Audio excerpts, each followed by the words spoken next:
Welcome to the Great Detectives of Old Time Radio from Boise, Idaho. This is your host, Adam Graham. If you have a comment, email it to me, box13 at greatdetectives.net. Follow us on Twitter at Radio Detectives, and check us out on Instagram, instagram.com/greatdetectives. I do want to encourage you, if you've not already, to pick up your copy of my ebooks, All I Needed to Know I Learned from Columbo, and All I Needed to Know I Learned from Dragnet. Each examines the careers and histories of 7 great fictional detectives and policemen and life lessons that can be learned from them. They are available as ebooks or as audiobooks through audible.com or the Apple Store. Now let's go ahead and get into today's episode of Philo Vance. And there were 4 lost episodes in between last week's episode and this week's. The original air date on this one is January the 30th.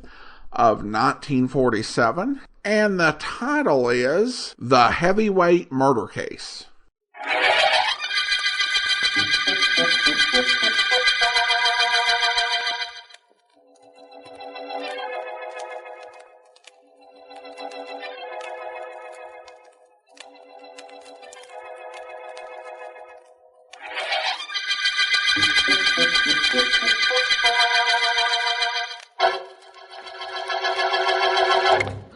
Your chin in your left shoulder, Mike. That shoulder up higher. Keep your left out. Further. That's it. Keep away from that left. Keep jabbing, Mike. Keep that left hand in his kisser. Get him off balance with it. Now the right. Okay, Mike. That's enough for today. Come on over here. I want to talk to you. Let me have that glove. I'll take it off for you. Yep. That's it. There we are. Oh, it feels good to get that mouthpiece out of my jaw and these gloves off, Sam. Oh, how'd I look in there today? Yeah, you'll do. Throw this robe over your shoulders, eh? I want you catching cold right now. There you are. Now let's have that helmet you're wearing. Yeah. I'll put it away with the rest of the stuff. Good enough, Sam. Well, what goes on now? Nothing. You take a shower and you go home. Take it easy. No more workouts till the big fight tomorrow, and then nobody will be calling you Mike anymore. They'll be calling you Champ. Think so? Sure. What's the matter? Don't you like the idea? Are you kidding?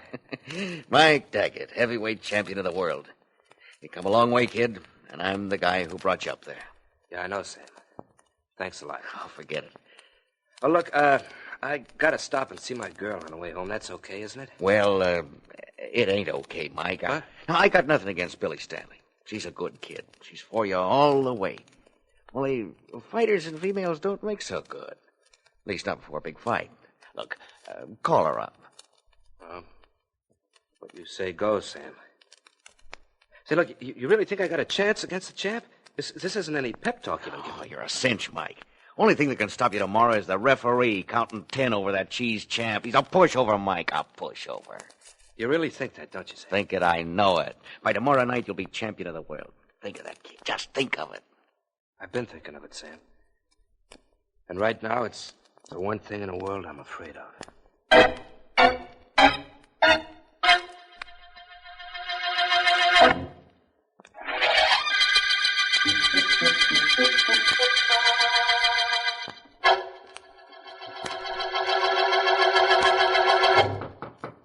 Yeah, who was it?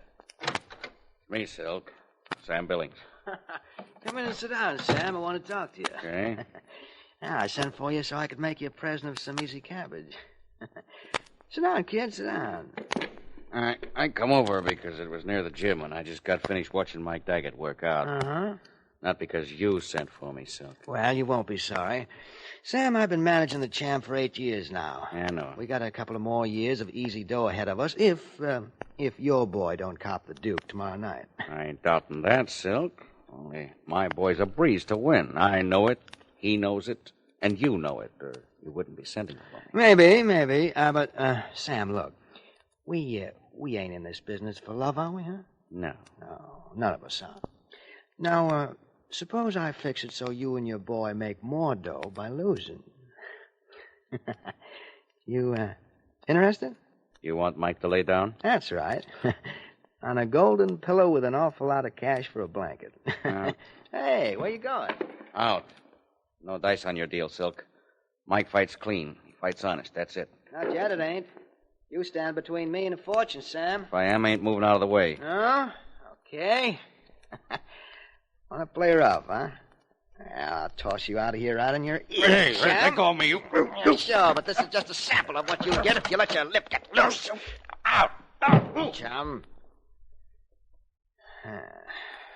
See, I wouldn't say anything about our conversation if I were you, Sam. Because I wouldn't throw a fight, you throw me out of your office. That's right. Only that ain't all I'm going to do. Your boy's going to lay down tomorrow night, Sam. One way or another.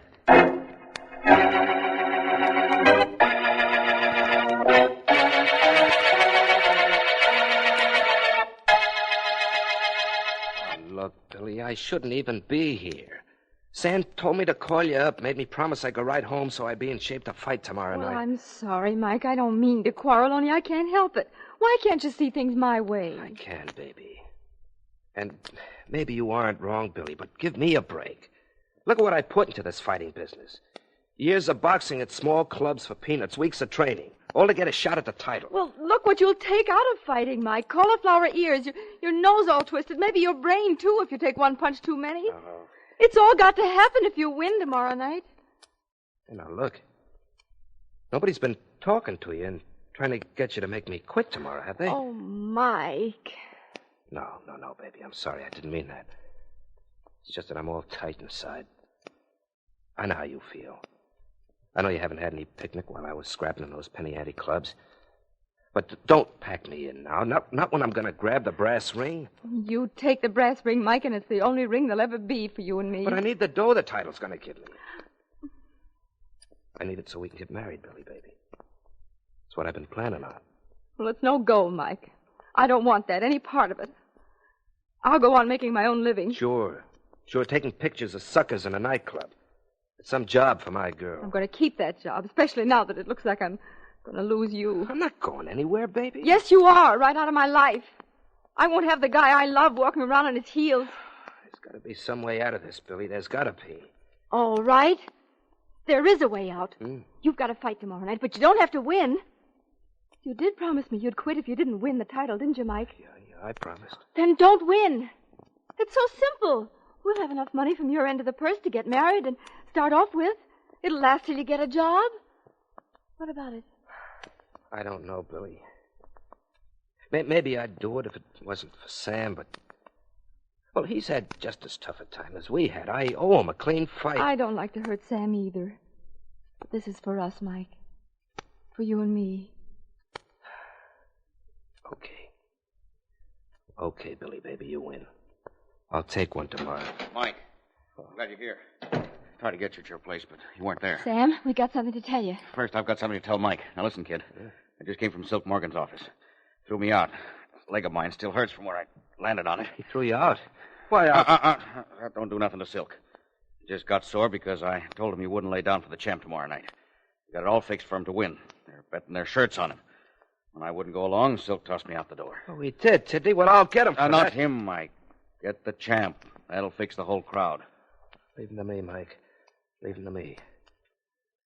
Tomorrow night, I knock the champ right into Silk Morgan's lap. Mike!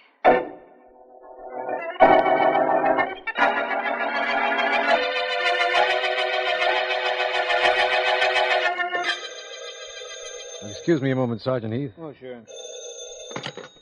District Attorney Markham speaking. Hello, Mr. Markham. Never mind who this is, but you've got to listen to me. All right, if I must, what is it? There's a big fight on tonight. Mike Daggett against Kay O'Connell, the champ. Yes, I know. Well, Mr. Markham, I've been up all night trying to figure out what to do. I just decided the best thing was to call your office. Well, having decided that and having done that, suppose you tell me what this is all about. There's a mob in back of the champ, Mr. Markham, a tough mob, and they're trying to see that Mike Daggett doesn't win the title tonight. They'll do anything to see that Connolly keeps it. You've got to protect Mike. You've got to. Promise me you will. Well, I'll promise you will try. Oh, thanks, Mr. Markham. I'll never forget this. Goodbye. Goodbye. Well, Heath, I could hear that, D.A. You're not going to let that call bother you, are you? That business of knocking off the challenger has been in 100 movies and in 1,000 stories, but it just doesn't happen. Not in real life, it doesn't. It hasn't yet, you mean? I promised the young lady that this Mike Daggett would have police protection, Heath. See that he gets it. Sure, D.A., but the club will be loaded with cops tonight anyhow. We always have them on hand at a fight. Now, don't worry about anything. We'll handle anything that happens tonight. Who are you calling? Philo Vance? Why? Because some crackpot dame thinks the challenger is going to get knocked off tonight? Hardly. I merely want to invite him to the fight, that's all. Oh. Hello, Officer Philo Vance, private investigator, Miss Wood speaking. Oh, Miss Woods, this is District Attorney Markham. Is Miss Deering still away? Yes, she is. Her mother's still sick. So Mr. Vance keeps me on as his contemporary secretary. You probably mean temporary, but we won't bother about that now. Is Vance there? Is he here? He's practically on pins and needles waiting to talk to you. Just a minute. It's for you, Mr. Vance, here. Thank you. Hello, Markham. I was hoping you'd call. Well, thank you, Vance. That's very complimentary. But if you wanted to speak to me, why didn't you call me? Well, I might have, except that I have no murder to invite you to. Well, this time, Vance, I don't have any either. I just called to see if you'd like to be my guest at the big fight tonight. It so happens that I have 2 extra tickets, and it promises to be a great match. Well, thank you very much, Markham. I'd like very much to go. You'll still have an extra ticket, but we'll dig up somebody. Thanks again, and I'll call you back and arrange a meeting place. Oh, incidentally, Vance, I'm not promising anything, but there just might be a little unscheduled excitement at the fight. Really, Markham? Well, that sounds wonderful. I'll see you later. Goodbye. Bye. Mr. Vance, I don't want to sound like I'm forward or anything like that, but did I understand Mr. Markham had an extra ticket? Why, yes, he has, Miss Woods. Well, gee, if it wouldn't be putting anybody out, I'd sure love to see that fight, Mr. Vance. You like fights, Miss Woods? In the neighborhood where I live, if you say you don't like fights, right away you're in one. Really? I never have guessed. You like boxing matches, Miss Woods? Well, I never boxed any. But, Mr. Vance, should we continue on with that history of the last thing we were working on? The President murder case? I think we'd better, Miss Woods. What disturbs me is that was last week. We haven't had a single killing this week to work on. Oh, there's going to be one tonight, Mr. Vance. I could tell you that without the slightest thought that I was a prefabricator. I don't question your telling the truth, even though I think you mean prevaricator, Miss Woods. But you're sure there will be a killing tonight? Natch, at the fight. When Mike Daggett gets the champ in the ring tonight, he'll murder the bum.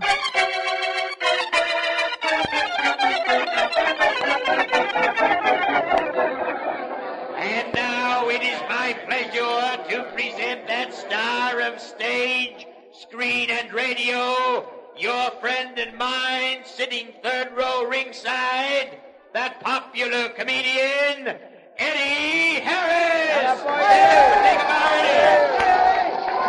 He's cute, isn't he, Mr. Vance? I can't tell. His face is in the way. Time for the big match, isn't it, Markham? Just about, Vance. They've introduced everybody from the promoter to the janitor. Yep, there they go, clearing the ring. And now for the heavyweight championship of the world, 15 rounds to a decision, our feature attraction. At 189 and a half, wearing purple trunks, the young slugging sensation from this city, the challenger, Mike Daggett! Over here, at 210 pounds, wearing black trunks, holder of many records and recognized by one and all for his courage and his fisting ability, the heavyweight champion of the world, K.O. Connolly!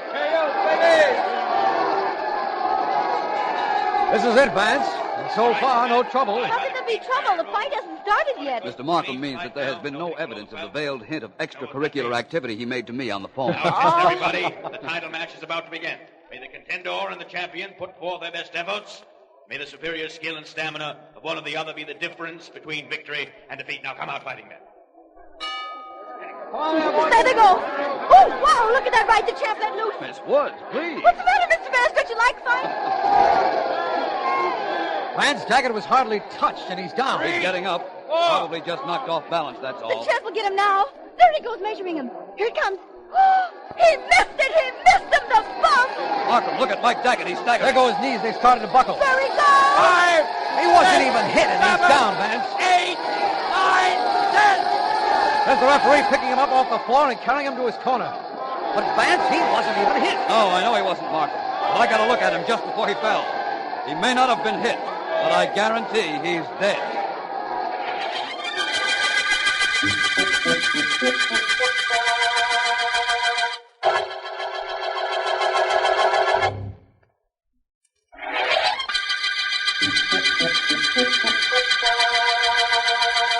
This is District Attorney Markham. The heavyweight murder case began when prizefighter Mike Daggett keeled over in the ring.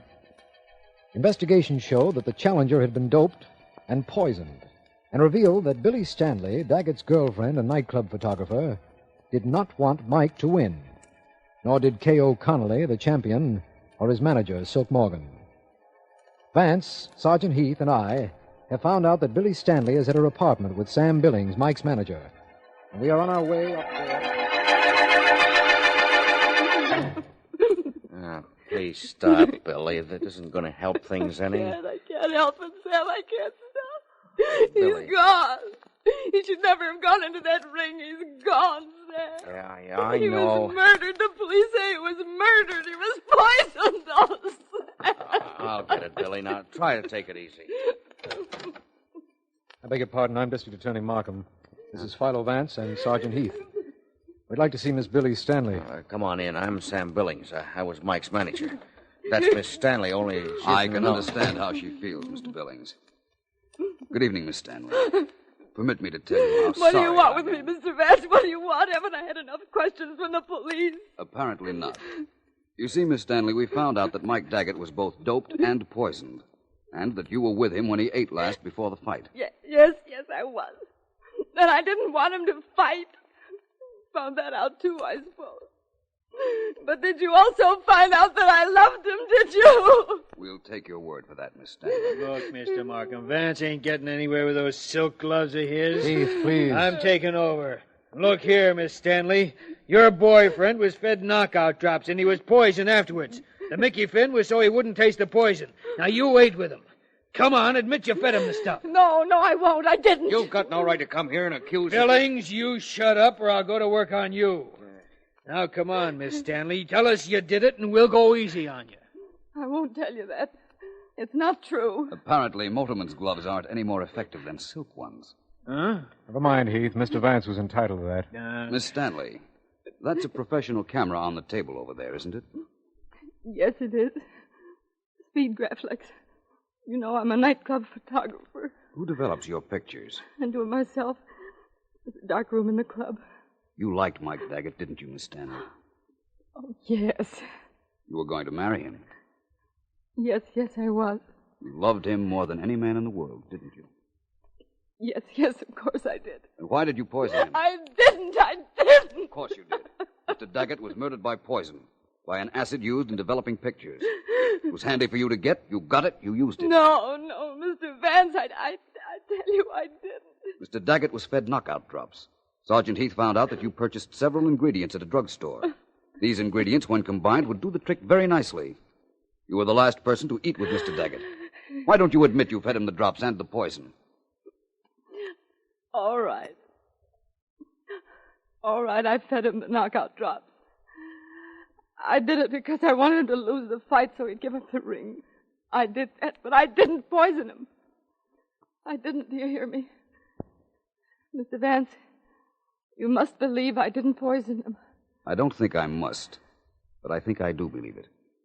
That's why I'm going to ask Sergeant Heath to let you go. Let her go? Vance, are you nuts? She admitted the knockout drops. I'll get her to admit she used the poison on Daggett, too. I'd rather you didn't try, Sergeant Heath. I'd rather you let Miss Stanley free for a while. What's the big idea, Vance? Well, frankly, Heath, there's a chance she didn't poison her sweetheart. But finding out who did might be quite a problem. I have an idea that in some way Miss Stanley will simplify that problem for us.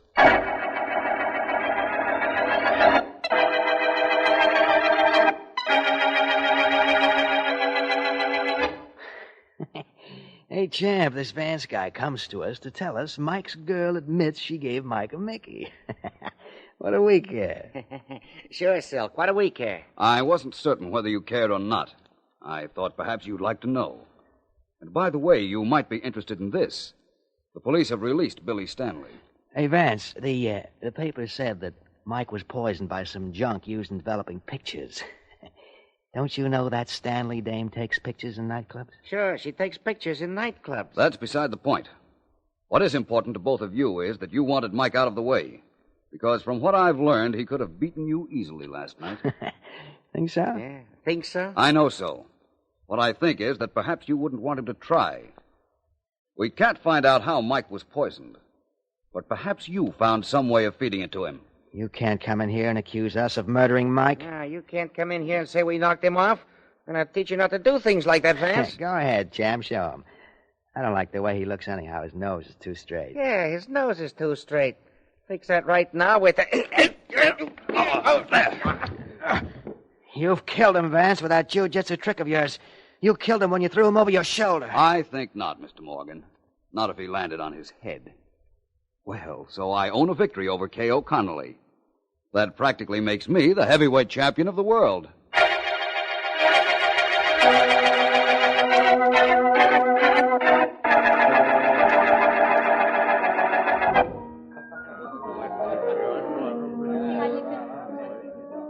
Would you like your picture taken, sir? What? Your picture, sir? You and the lady would make an attractive picture. Have it as a souvenir of your visit to this nightclub. No, thank you. No? All right. Would you like your picture? Oh, it's you, Mr. Vance. Good evening, Miss Stanley. Oh, Mr. Vance, I want to thank you for getting me off. But tell me, are you close to finding out who did kill Mike? I think his killer is in this club, Miss Stanley. You mean K.O. Connolly or his manager, Silk Morgan? They've got a ringside table, and they're looking this way. Good. Listen. Lean over and pretend to whisper something to me. Anything at all. Go ahead. All right. What is it you want me to say? Anything, but be emphatic. Are you anywhere near knowing who killed Mike, Mr. Vance? Really? Well, thank you very much. Oh, hello, Mr. Billings. Hi, Vance. Hello, Billy. Hello, What goes Sam. on here? Not a great deal. I'll see you later, Miss Stanley. Right. I'll see you later, Sam. Okay. Would you like to go to the... I'm glad you came over, Mr. Billings. If I'm not mistaken, isn't that Mr. Silk Morgan and the champion making their way over to this table? Yeah, it is. Wonder what they want. I imagine we'll find out soon enough. Hello there, Mr. Morgan, Mr. Connolly. Hi, Vance. Hi, Vance. Hey, Vance, what was it that Billy Stanley was whispering to you just now? Unless it ain't none of my business. On the contrary, I'd say it was a great deal of your business. Miss Stanley told me that if I'd meet her at the back exit when the club closes, she'd tell me who poisoned Mike Daggett.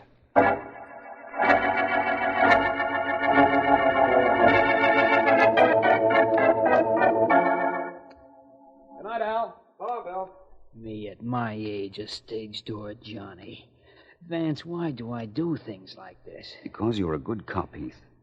Because I asked you to, and because Markham told you to. Yeah. Well, I can see the stage door from here.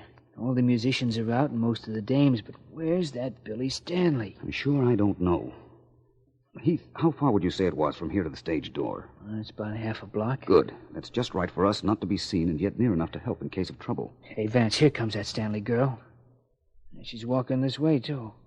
There's no trouble. No, There's look no... in back of her. That dark figure. He's going to grab her. Come on, Heath. We've no time to waste now. Come on, Heath. We've got to get there in time. Vance, that guy's got a knife. I can see it. Wait. We can't catch him, but a bullet will. Mr. Vance, he was going to kill me. Yes, I know, Miss Stanley. But Sergeant Heath shoots very well. Yeah, I sure do. Got 3 marksman's medals. Got this guy right in the right spot, too. You won't try to use a knife on nobody again. That isn't why you shot him. Not the only reason, I mean, Sergeant. He's the man who poisoned Mike Daggett. Oh. Now let's have a look at him. Though I know who he is, of course. Sam Billings. What? He killed Mike? Mr. Vance, are you sure? Positive. So you know that, do you, Vance? So what good will it do you? I'm through. I know it. Sure I killed Mike, but what are you going to do about it? Nothing. Anything I might have been able to do has already been done by Sergeant Heath's gun, Mr. Billings.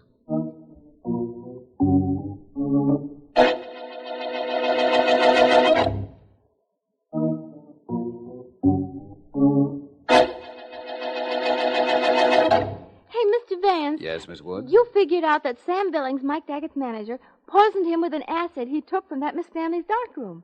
How? How? Yeah, how? How did you figure it? Well, And I'm telling you now, after you do tell me, I also have a why I'm going to ask you. All right, Miss Woods. You're entitled to at least one how and one why.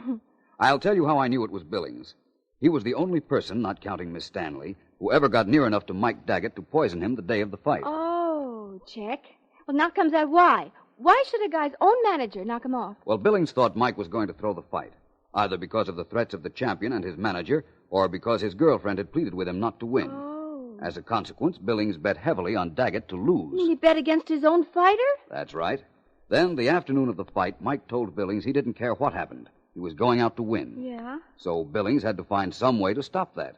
And he did. By stealing some acid from Billy Stanley. Hey, but how did he get Mike to take the poison? He wasn't near Daggett when he was eating. That's true. But just before the fight, Billings slipped a rubber mouthpiece into Mike's mouth. Oh. All fighters use them to protect their teeth. And the mouthpiece had been dipped in the acid. Oh, now I get it. And after Mike dropped, Billings removed the mouthpiece. A very natural thing to do. Yeah. Nobody suspected anything because Billings took all of Mike's equipment, which is what any manager would do. What do you know? Only this manager took with him the proof that he was a murderer. Yeah, he took the proof, but he didn't fool you, did he, boss? I merely suspected what he had done. I had to be sure. So I made certain he thought that Billy Stanley promised to name Mike's killer after work. Because if he were the murderer, he couldn't take a chance on letting her do that. No. There was a chance that she had seen him steal the acid and was going to tell me that. You see, that brought Billings out into the open and right into the middle of our net. Gee, it sure did. And hey, you know something? What? Bring him into...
Welcome back. Well, this was not something I planned for. This is, of course, playing the week of Christmas of 2021, right before we do a series of boxing-themed reruns Monday through Friday of next week. So, did not plan on having a boxing-themed story this week. But there you go. And who knows, maybe if we do a third or fourth boxing week, this episode will be included. I would disagree with Philo Vance regarding Heath being a good cop. Although I suspect that Vance is saying that to be civil. Because when Vance was questioning her, it was like 30 seconds in, and he says, you know, this is not working. It's time to play hardball. Maybe actually give him a few minutes. Now, in this episode, they reference the president's murder case, which, as they said, was last week's story. And it's actually one of two of the 4 episodes that are missing that we know the titles of. The series has an interesting and seemingly pointless for all purposes of the show's actual production of referencing past episodes for no reason that actually supports the plot.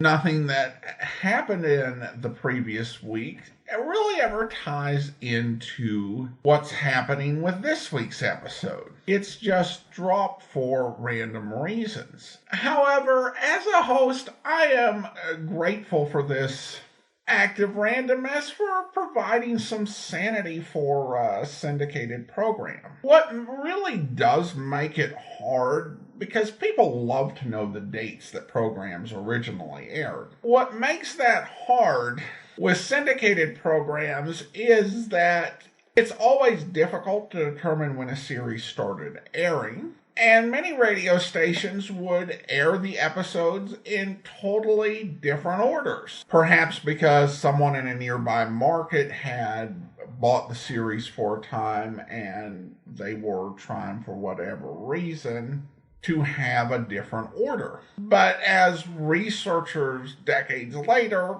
and as just a podcast host who wants to give accurate air date information, this is a bit maddening. There are syndicated series where I just essentially have to say, I give up regarding the date. Here's a general region where this program might have aired in terms of time. Like, this is probably sometime in between 1948 and 49. I really cannot be more precise than that. That was the case with something like The New Adventures of Michael Shane, where we had incomplete logs and everybody aired each episode in whatever random order they wanted. And of course with Mystery Is My Hobby, where, there's just no determining the exact order of that series in terms of when episodes originally aired. We do have episode numbers, which kind of gives us a clue to how they were syndicated, but again, that doesn't really point back to first air date. With Philo Vance, though, we've got better ideas. Now, I should say that there may be some syndicated runs of the series that we're not aware of, so it's possible that in some cases there may have been an earlier air date.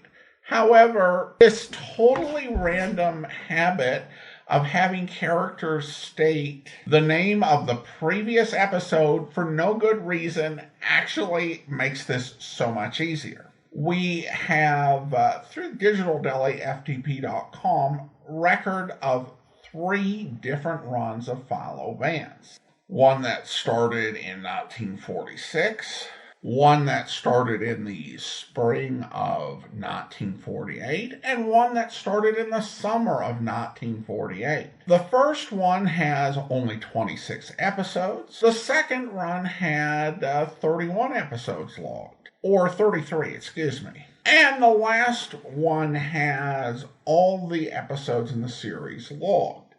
And what's great is that the first 26 episodes are exactly the same on all 3 series.